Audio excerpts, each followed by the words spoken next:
அனைவருக்கும் வணக்கம். இது வலம்புரி ஐயப்பன் கலச்சக்கரம்.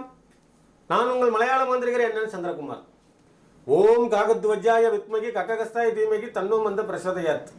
இந்த காணொலி பார்க்குற உங்களுடைய வாழ்வில் அனைத்து நலங்களும் அனைத்து செல்வங்களும் நீண்ட ஆயுளையும் ஆரோக்கியத்தையும் நான் அன்றாடம் வழிபடுகிற வாராகி இந்த பிரபஞ்சத்துடைய நீதிமான் சனீஸ்வர பகவானும் உங்களுக்கு உங்கள் குடும்பத்தாருக்கு நல்லதொரு வாழ்வினை தரட்டும் என்று கூறி இந்த நாள் இணைய நாள் அமையனுடைய மனப்பூர்வமான வாழ்த்துக்கள். இன்னைக்கு இந்த காணொலியில் நம்ம என்ன பார்க்க போறோம்னா, உங்கள் வீட்டில் பணம் தங்கணும். பணம் ரொம்ப ரொம்ப அவசியம். சரிதானே? பணம் இல்லாமல் வாழ்வது ரொம்ப கஷ்டம். அதுக்காக ரொம்பவும் தேவையில்லை, பணம் வேணும்.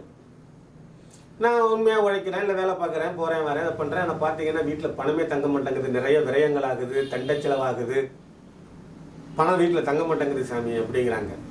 இதுக்கு என்ன பண்ணலாம்? சரிங்களா? உங்கள் வீட்டில் பணம் தங்கணும். அந்த பணம் சேமித்து ஒரு நகை வாங்குறதோ, வீடு வாங்குறதோ, இடம் வாங்குறதோ, வண்டி வாகனம் வாங்குறதோ, பிள்ளைங்களை படிக்க வைக்கிறதுக்கு பயனுள்ள ஒரு செலவாக இருக்கு. இதை பெண்கள் செய்கிறது கொஞ்சம் விசேஷம். சரியா?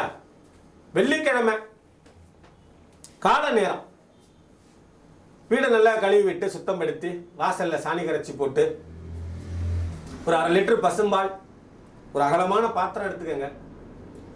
அந்த பாத்திரத்தில் இந்த பசும்பாலை ஊற்றி பச்சை கற்பூரத்தை நல்லா பவுடராக்கி அதில் போட்டு, ஏலக்காயை பவுடராக்கி அந்த பாலில் போட்டு, ஒரு கொஞ்சம் போல் திருநீர்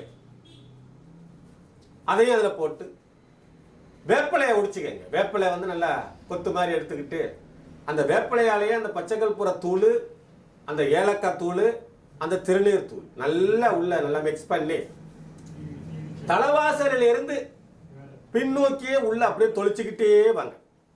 எப்படி? தலைவாசலில் இருந்து பின்னோக்கிய மகாலட்சுமியே உள்ளவா, மகாலட்சுமியே உள்ளவா, மகாலட்சுமியே உள்ளவா, மகாலட்சுமியே உள்ளவான்னு நல்லா சொல்லிக்கிட்டு அந்த பாலை தெளிச்சுக்கிட்டு பின்வாசல் வழி வரைக்கும் கொண்டு நிறுத்து.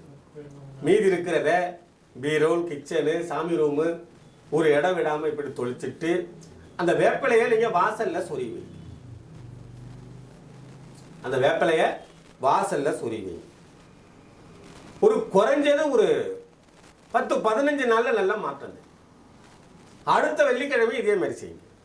அடுத்த வெள்ளிக்கிழமை இதே மாதிரி செய்யுங்க. இதை இடைவிடாமல் செய்கிறது நல்லது.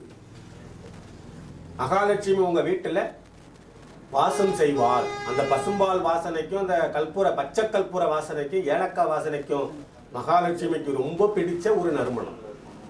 மகாலட்சுமி வந்து உங்கள் வீட்டில் தங்கினா அப்புறம் எப்படி இருக்கும்? தங்கம், வெள்ளி, வைடூரியம், பணம் இதெல்லாம் வந்துட்டா என்ன வரும்? நிம்மதி வரும், சந்தோஷம், நோய் ஆரோக்கியம். சரியா? அதனால வந்துட்டு நல்லா சரியா இதை பண்ணுங்க. மீண்டும் ஒரு நல்ல தகவலோடு அடுத்த கருணையில் உங்களை சந்திக்க வர உங்களிடமிருந்து தற்காலிகமாக விடைபெறுவது உங்கள் அன்பு சந்திரகுமார், மலையாள மாந்திரிகர் மற்றும் தாந்திரிகர். நன்றி, வணக்கம், வாழ்க வளமுடன்.